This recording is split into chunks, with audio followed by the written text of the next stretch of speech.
I started to think on this concept of paranormal hoaxes because in a way it had two concepts in one that were contradicted. You have the paranormal, which is what cannot be explained, which is magic, and you have hoaxes, which is human being doing what he does best, which is lying. So it was very fascinating and allowed me to explore the mechanisms of perception of human brain, how our brain is not a tool you can trust to perceive reality. Tom, he's a scientist and he works in the university with this character called Margaret Matheson, who I guess is his like mentor.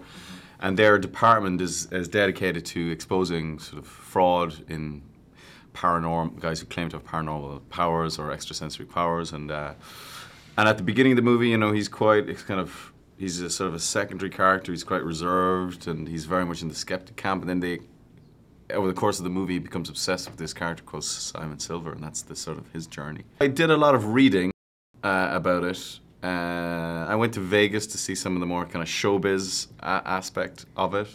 But you know, my main concern was about the character and his twin concerns of being, you know, about self-acceptance and about obsession. Those are the sort of psychological aspects to it that I really focused in upon. Well, I'm not saying anything in the sense that everybody should do whatever they wanted to do. And the film, in a way, ends with a big question mark. It doesn't give answers, more questions.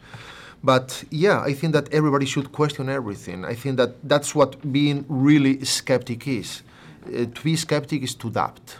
It's not to deny, it's not to accept, it's to doubt.